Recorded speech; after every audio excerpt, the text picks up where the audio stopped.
میرا شوہر بڑی مشکل سے گوشت لاتا۔ جب میں پکانے لگتی تو میری دیورانی چپکے سے ہانڈی میں سے ساری بوٹیاں نکال کر اپنے بچوں کو کھلا دیتی۔ پھر جب میں اپنے شوہر کے سامنے کھانا رکھتی تو ہانڈی میں صرف شوربہ بچتا۔ میرے شوہر کے سامنے دیورانی معصوم بنتے ہوئے کہتی، بھابھی تو پہلے ہی بوٹیاں نکال کر کھا جاتی ہیں، آپ کے لیے صرف شوربہ بچتا ہے۔ میرا شوہر غصے سے مجھے دیکھتا مگر میں خاموش رہتی کیونکہ میرے پاس کوئی ثبوت نہیں تھا۔ ایک دن میں نے سوچ لیا کہ اب سچ سامنے لا کر رہوں گی۔ اگلے دن جب گوشت پکا تو میں نے چپکے سے کچن میں اپنا موبائل ریکارڈنگ۔ آج جب زاہد دفتر سے لوٹے تو ہمیشہ کی طرح ان کے چہرے پر تھکن کی کوئی لکیر نہیں تھی، بلکہ وہ صحن میں قدم رکھتے ہی مسکرا دیے۔ میں کچن سے ہاتھ پوچھتے ہوئے باہر آئی تو انہوں نے چپکے سے اپنا سیدھا ہاتھ پیچھے کر لیا اور بولے، سائمہ ذرا آنکھیں بند کرو۔ میں نے ہنستے ہوئے اپنی دونوں ہتھیلیوں سے چہرہ چھپا لیا اور جیسے ہی ہاتھ ہٹائے تو زاہد نے چنبیلی کے مہکتے ہوئے گجرے میری دونوں کلائیوں میں پہنا دیے۔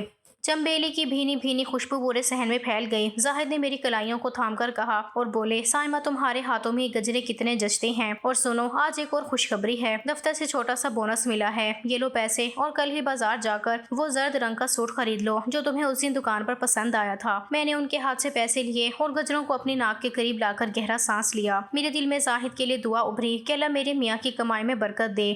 ہم دونوں کمرے میں بیٹھے ہنس ہنس کر باتیں کر رہے تھے۔ یہ اسی دوران صحن میں کسی کے چلنے کی آواز آئی۔ میں نے مڑ کر دیکھا تو نمرا کچن کی طرف جانے کے بہانے ہمارے کمرے کے کھلے دروازے کے پاس سے گزری۔ اس کی نظریں سیدھی میری کلائیوں میں چمکتے گجروں اور میرے ہاتھ میں موجود پیسوں پر پڑی۔ اس کے چہرے پر ایک پل کے لیے حسد کی زردی پھیلی اور وہ جھٹکا کھا کر آگے بڑھ گئی۔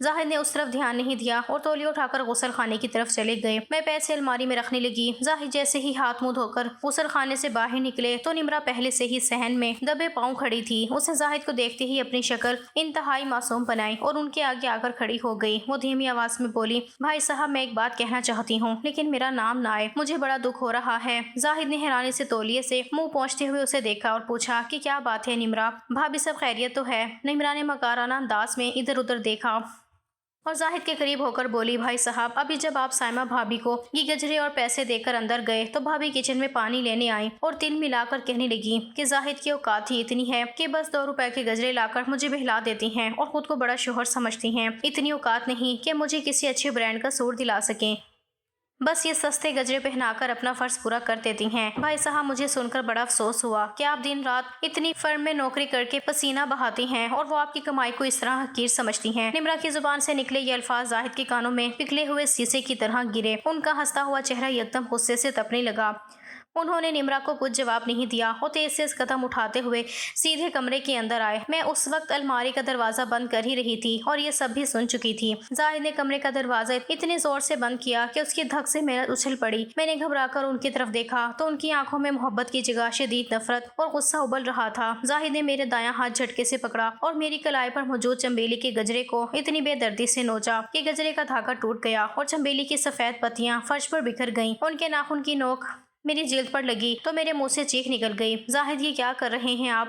ڈر سے میری آنکھوں میں آنسو آ گئے، لیکن زاہد نے وہ ٹوٹے ہوئے گجرے فرش سے اٹھائے اور کھڑکی کھول کر پوری طاقت سے باہر گلی میں پھینک دیے۔ وہ مجھ پر چلاتے ہوئے بولے، سائمہ اگر تمہیں میری کمائی اتنی ہی حقیر لگتی ہے اور میرے لائے ہوئے گجرے 2 روپے کے لگتے ہیں تو تمہیں یہ ڈھونگ رچانے کی کوئی ضرورت نہیں ہے۔ میں ایک چھوٹی سی فرم میں نوکری کرتا ہوں، میری اتنی ہی اوقات ہے۔ اگر تمہیں برانڈڈ سوٹ اور لاکھوں روپے چاہیے تو تم غلط گھر میں آ گئی ہو۔ میں اپنی طرف سے تمہیں خوش رکھنے کی پوری کوشش کرتا ہوں اور تم پیٹھ پیچھے میری اوقات کا مذاق اڑاتی ہو۔ میں زاہد کے یہ الفاظ سن کر دیوار کے ساتھ لگ گئی۔ میرا پورا وجود کانپنے لگا۔ میری سمجھ میں نہیں آ رہا تھا کہ جو انسان ابھی 2 منٹ پہلے مجھ پر جان چھڑک رہا تھا وہ اچانک کسی کی بات پر ایسی باتیں کیوں کر رہا ہے۔ میں نے روتے ہوئے آگے بڑھ کر زاہد کا ہاتھ پکڑنے کی کوشش کی اور بولی کہ بھابھی جھوٹ کہہ رہی تھی، میں نے تو کبھی خواب میں بھی ایسی بات نہیں سوچی، میں تو آپ کی اس نوکری اور اس کمائی میں بہت خوش ہوں۔ لیکن زاہد نے میرا ہاتھ جھٹک دیا اور بستر کی طرف مڑتے ہوئے بولے، اب معصوم بنے کا ڈرامہ مت کرو، مجھے سب پتہ چل چکا ہے کہ تم میری پیٹ پیچھے کیا کہتی پھرتی ہو، تمہاری منافقت نے میرا دل توڑ دیا ہے، آج کے بعد مجھ سے کسی چیز کی فرمائش مت کرنا۔ زاہد غصے میں بستر پر لیٹ گئے اور انہوں نے میری طرف پیٹ کر لی اور میں وہیں بستر کے ابتی بیٹھ کر رات بھر روتی رہی اور فرش پر بکھری ہوئی چنبیلی کے پتیوں کو دیکھ کر اپنے نصیب پر آنسو بہاتی رہی۔ میں جانتی تھی یہ سب نمرا کی کارستانی ہے، اس کا شوہر تو دبئی بیٹھ کر صرف پیسے بھیجتا تھا، وہ خود تو اکیلی ہے، لیکن ہماری اس ہنستی کھیلتی زندگی کو دیکھ کر اس کا حسد جاگ اٹھا تھا۔ وہ ہمارے گھر میں منہ مارتی پھرتی تھی اور زاہد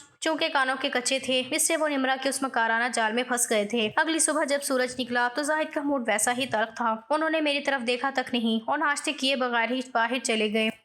میں بھاری دل کے ساتھ کچن میں آئی اور برتن دھونے لگی۔ میری آنکھوں سے مسلسل آنسو بہہ رہے تھے کہ اچانک کچن کے دروازے پر آواز آئی۔ میں نے گردن گھما کر دیکھا تو نمرا دروازے سے ٹیک لگائے کھڑی تھی۔ اس کے چہرے پر ایک زہریلی اور فاتحانہ مسکراہٹ تھی۔ وہ اپنی انگلی میں سونے کی انگوٹھی گھماتے ہوئے طنزیہ لہجے میں بولی، ہائے بھابھی، رات کو کمرے سے بڑی آوازیں آ رہی تھیں۔ بھائی صاحب بہت غصے میں لگ رہے تھے۔ میں نے تو پہلے ہی کہا تھا کہ مردوں کا مزاج بڑا تیز ہوتا ہے، ذرا سنبھل کر رہا کریں۔ میں نے نم آنکھوں سے نمرا کی حاسدانہ آنکھوں میں جھانکا جہاں میرے لیے صرف زہر تھا۔ میں نے کوئی جواب نہیں دیا اور دوبارہ برتن دھونے لگی کیونکہ میرے پاس اس وقت کوئی ثبوت نہیں تھا جس سے میں زاہد کے سامنے خود کو سچا ثابت کر سکتی۔ یہ ہمارے رشتے میں آنے والی پہلی دراڑ تھی اور مجھے اندازہ ہو گیا تھا کہ نمرا اب خاموش نہیں بیٹھے گی بلکہ وہ مجھے زاہد کی نظروں میں مکمل طور پر بدنام کر کے مزید گہرے وار کرے گی۔ صبح کا سورج ڈھل چکا تھا اور دوپہر کی تپش اب شام کے سائے میں بدل رہی تھی۔ زاہد کے دفتر سے لوٹنے کا وقت بہت قریب آ رہا تھا اور میرا دل صبح کی تلخی کو بھلا کر ایک بار پھر ان کی پسند کی چائے بنانے کی تیاری میں لگ گیا تھا۔ میں نے کچن میں جا کر ساس پین چولہے پر رکھا، پانی ابلا تو اس میں پتی اور 2 ہری الائچیاں کوٹ کر ڈال دیں۔ الائچی کی خوشبو جیسے ہی کچن میں مہکی تو میرے اداس دل کو تھوڑی تسلی ملی کہ زاہد جب یہ چائے پئیں گے تو ان کا غصہ ضرور کم ہو جائے گا۔ میں نے دودھ ڈال کر چائے کو اچھی طرح پکایا اور اسے خوبصورت کپ میں چھان کر ٹرے میں رکھ دیا۔ ابھی میں بسکٹ نکالنے کے لیے الماری کی طرف مڑی ہی تھی کہ صحن سے نمرا کے بچوں کی رونے کی آواز آئی۔ میں جلدی سے کچن سے باہر نکل کر صحن میں گئی تو دیکھا نمرا کا چھوٹا بیٹا فرش پر گرا ہوا تھا۔ میں نے اسے پیار سے اٹھایا، اس کے کپڑے جھاڑے اور اسے چپ کرانے لگی۔ نمرا اپنے کمرے میں بیٹھے موبائل پر کسی سے ہنس کر باتیں کر رہی تھی۔ اسے اپنے بچے کی کوئی پرواہ نہیں تھی۔ میں بچے کو بہلا کر جیسے ہی واپس کچن میں آئی تو نمرا کچن کے دروازے سے باہر نکل رہی تھی۔ مجھے دیکھ کر اس کے چہرے پر ایک عجیب سی گھبراہٹ آئی مگر وہ فوراً خود کو سنبھال کر طنزیہ مسکرائی اور اپنے کمرے کی طرف چلی گئی۔ میں نے اس کی اس حرکت پر زیادہ دھیان نہیں دیا اور چائے کی ٹرے اٹھا کر سیدھی اپنے کمرے میں آ گئی جہاں زاہد ابھی دفتر سے آ کر بستر پر بیٹھے تھے۔ ان کا چہرہ اب بھی بجھا ہوا تھا۔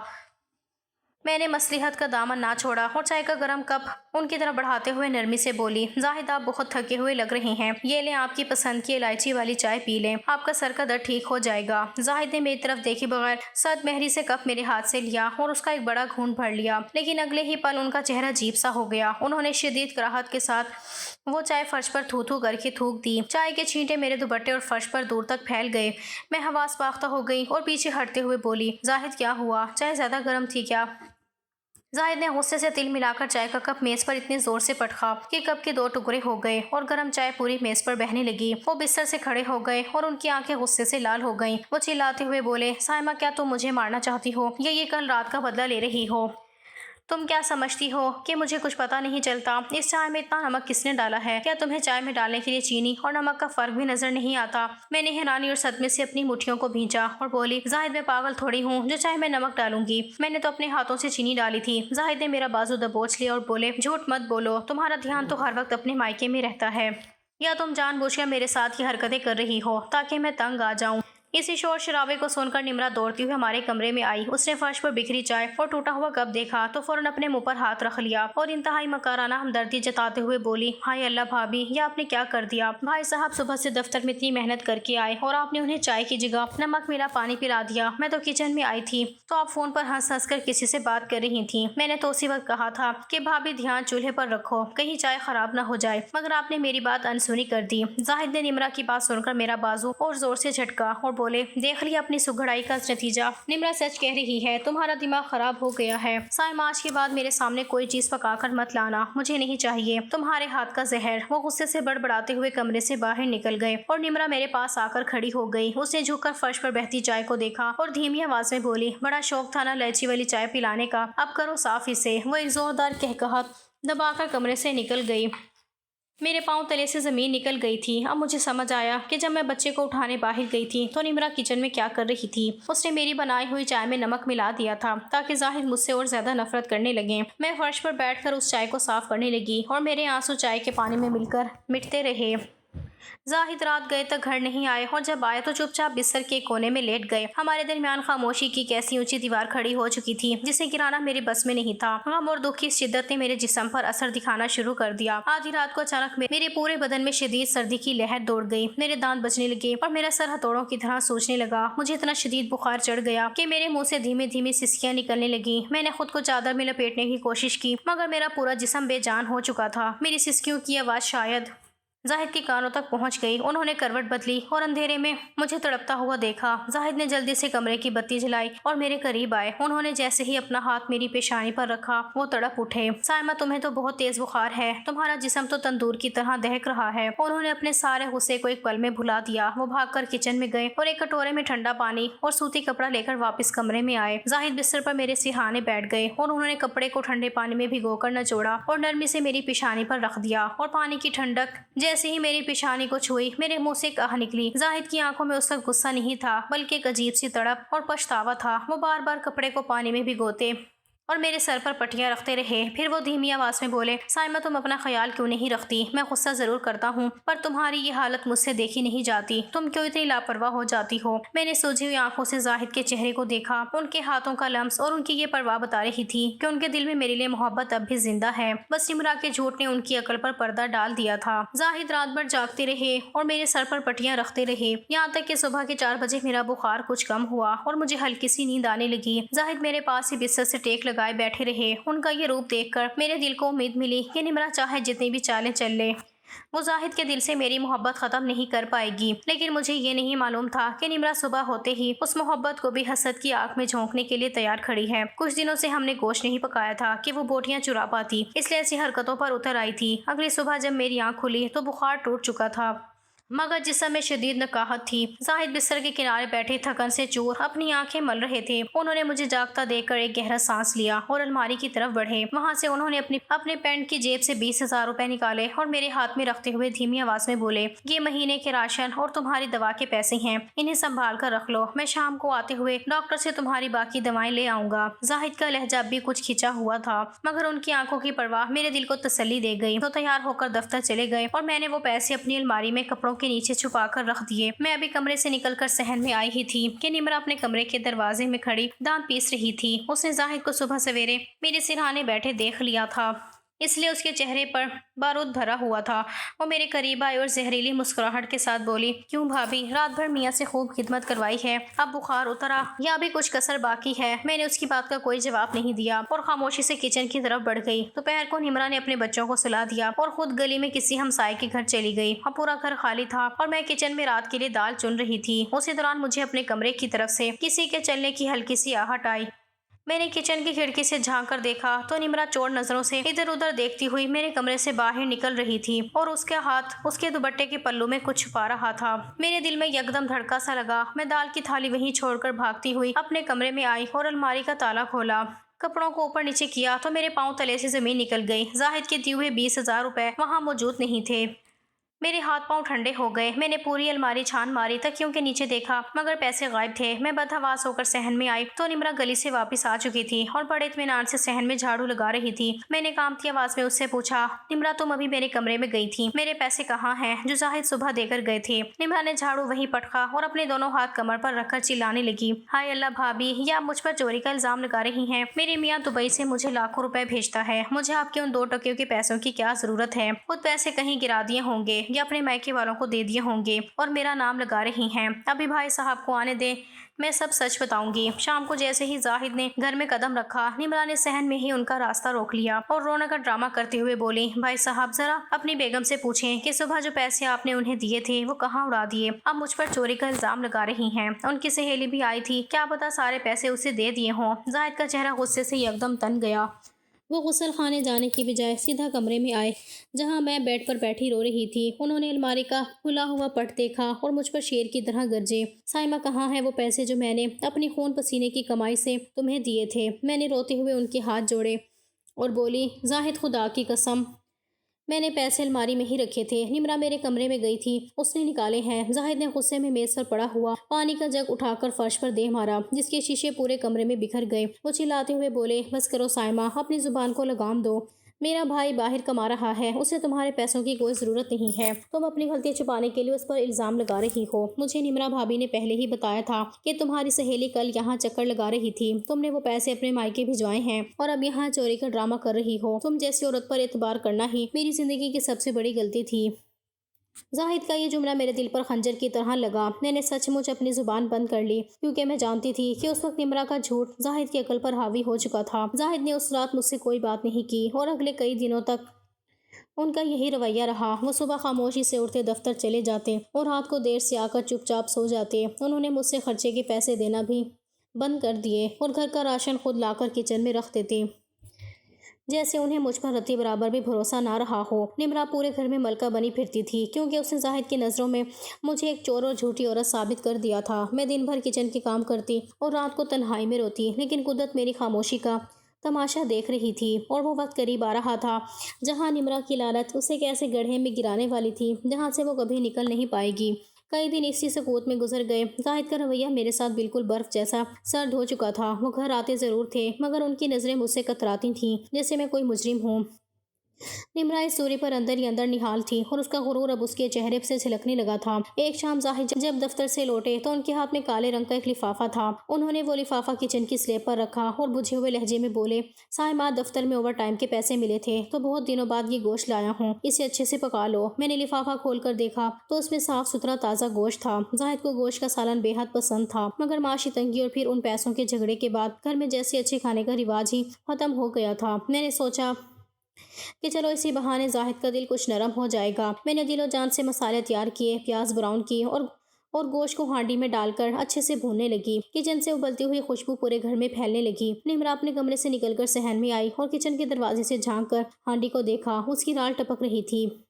وہ طنزیہ انداز میں بولی، واہ بھابھی، آج تو بڑے دنوں بعد گوشت کی خوشبو آ رہی ہے۔ بھائی صاحب پر جادو چلانے کی تیاری ہے کیا؟ میں نے اس کی بات کا کوئی جواب نہیں دیا اور چمچ چلاتی رہی۔ جب سالن بالکل تیار ہو گیا اور اس پر ہلکی سی تری آ گئی تو میں نے چولہا بند کر دیا۔ اسی دوران باہر نمرا کے بچوں کے رونے اور چیخنے کی تیز آواز آئی۔ نمرا کہیں آس پاس نہیں تھی۔ میں نے سوچا کہ کہیں بچے گلی میں کسی گاڑی کے آگے نہ آ جائیں۔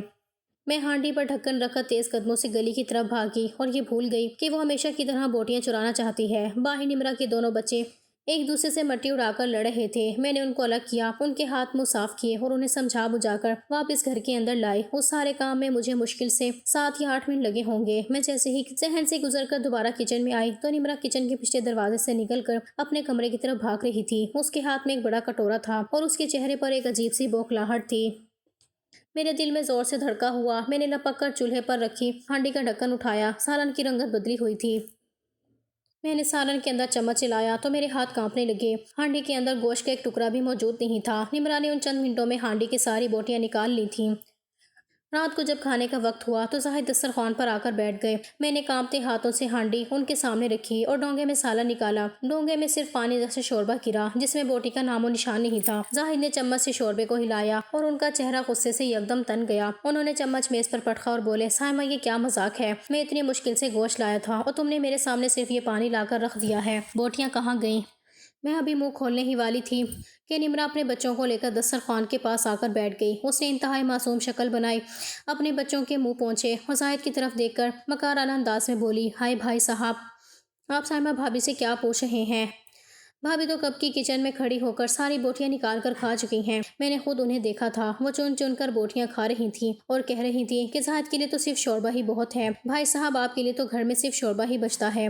زاہد نے نمرا کی بات سن کر اپنے دانت نیچے پیسے اور ان کی آنکھوں میں میرے لیے وہ پرانا غصہ اور نفرت دوبارہ ابھر آئی۔ انہوں نے دسترخوان سے ہاتھ کھینچ لیا اور مجھے ایسی نظروں سے دیکھا جیسے میں کوئی بہت بڑی گناہ گار ہوں۔ میرے پاس اسی وقت اپنی بے گناہی کا کوئی ثبوت نہیں تھا۔ نمرا پیچھے کھڑی اپنے بچوں کو دیکھ کر مسکرا رہی تھی اور زاہد کا غصہ دیکھ کر اس کا دل باغ باغ ہو رہا تھا۔ میں بالکل خاموش کھڑی رہی، میری آنکھوں سے آنسو بہہ رہے تھے، مگر اس رات میرے دل میں ایک عجیب سا سکون اور حوصلہ آ گیا۔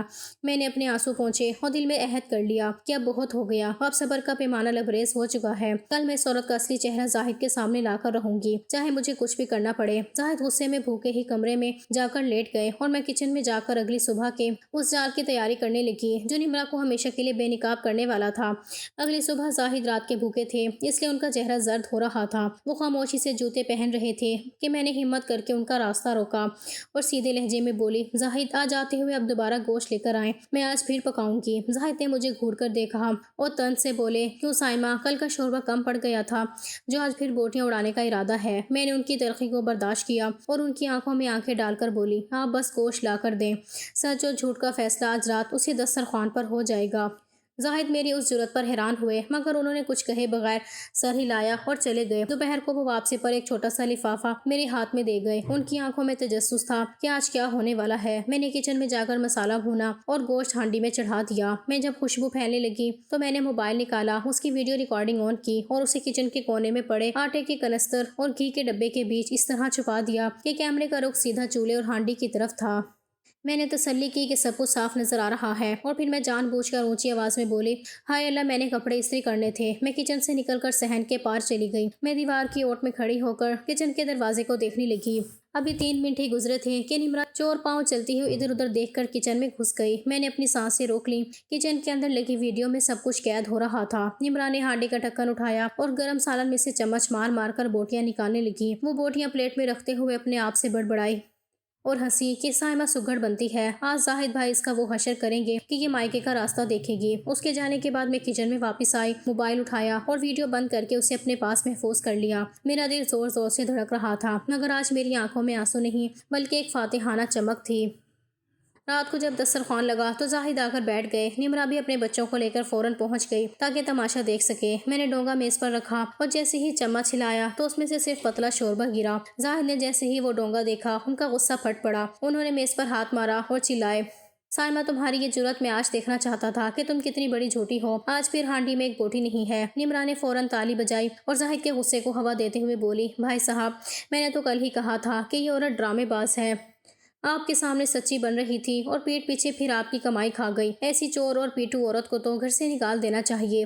زاہد غصے سے کھڑے ہوئے اور میرا بازو پکڑنے کے لیے ہاتھ بڑھایا ہی تھا کہ میں نے خاموشی سے اپنا موبائل آن کیا اور ویڈیو چلا کر زاہد کی آنکھوں کے سامنے کر دی۔ ویڈیو چلتے ہی کمرے میں نمرا کی اپنی آواز گونجنے لگی، سائمہ سگڑ بنتی ہے، آج زاہد بھائی اس کا وہ حشر کریں گے کہ یہ مائکے کا راستہ دیکھے گی، اور وہ پیسے بھی میں نے اس کی الماری سے ایسے غائب کیے کہ اسے کانوں کان خبر نہ ہوئی۔ ویڈیو میں نمرا کا چہرہ، اس کا ہاتھ ہانڈی سے بوٹیاں نکالتا ہوا، اس کا ایک ایک لفظ بالکل صاف اور واضح تھا۔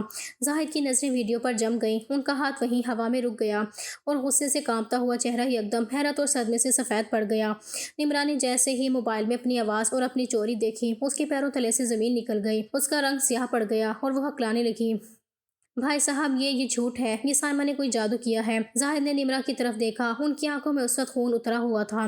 وہ نمرا پہ چلاتے ہوئے بولے، بند کرو اپنا یہ گندا منہ، نمرا بھابھی شرم کرو، تم پردیس میں بیٹھے میرے بھائی کی کمائی پر یہاں عیش کر رہی ہو اور میرے گھر کا سکون تم نے برباد کر دیا۔ تم نے میری بیوی کو چور بنایا، تم نے میری محبت کو شک میں بدلا، تم اتنی گھٹیا اور لالچی عورت ہو۔ زاہد کا غصہ اس وقت آخری حدوں کو چھو رہا تھا۔ نمرا شرمندگی اور ذلت کے مارے فرش کو دیکھنے لگی۔ اس کی وہ ساری مکارانہ معصومیت اور غرور ایک پل میں خاک میں مل گیا تھا۔ وہ چوروں کی طرح سر جھکائے کھڑی تھی۔ زاہد نے غصے میں اپنی جیب سے موبائل نکالا اور اپنے بڑے بھائی ساجد کو، جو دبئی میں تھے، کال ملا دی۔ فون جیسے ہی اٹھا، زاہد نے سلام دعا کے بغیر ہی کانپتی آواز میں بولنا شروع کیا، ساجد بھائی، میں اپنی عزت کی وجہ سے آج تک خاموش تھا، لیکن آج آپ کی بیوی نے حد پار کر دی ہے۔ آپ وہاں دن رات پسینہ بہا کر اسے لاکھوں روپے بھیجتے ہیں، لیکن اس کی نیت اتنی کھوٹی ہے کہ یہ میری کچن سے بوٹیاں تک چوری کرتی ہے، اور میری الماری سے 20,000 روپے بھی اس نے چوری کیے اور نام میری معصوم بیوی پر لگا دیا۔ بھائی، اس عورت نے میرے ہنستے کھیلتے گھر میں زہر گھول دیا ہے، میری بیوی کو چور اور جھوٹا ثابت کر کے ہمارے درمیان طلاق کی نوبت لا کھڑی کی تھی۔ آج میں نے اسے رنگے ہاتھوں پکڑا ہے۔ ساجد بھائی، خدا کے لیے اپنی اس بیوی کو سنبھالے، ورنہ میں اسے آج ہی اس گھر سے دھکے دے کر باہر نکال دوں گا۔ فون کی دوسری طرف ساجد بھائی زاہد کی یہ باتیں سن کر شوق میں رہ گئے۔ انہوں نے فون پر ہی نمرا کو شدید جھاڑ پلائی اور زاہد سے کہا کہ نمرا کے ہاتھ میں فون دو۔ زاہد نے فون سپیکر پر کر کے نمرا کے آگے کیا تو ساجد بھائی فون پر بری طرح چمکے۔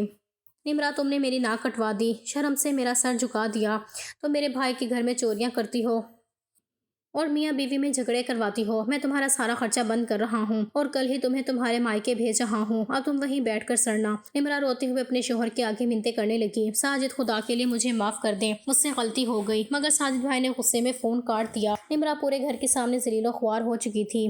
نمرا کے جانے کے بعد زاہد روتے ہوئے بولے، سائمہ، مجھے معاف کر دو، میں کتنا اندھا ہو گیا تھا کہ اس مکار عورت کی باتوں میں آ کر اپنی اتنی مخلص اور صابر بیوی پر شک کرتا رہا، میں نے تمہارا دل دکھایا، سائمہ مجھے معاف کر دو۔ میں نے زاہد کے ہاتھ پر ہاتھ رکھا اور انہیں اٹھایا۔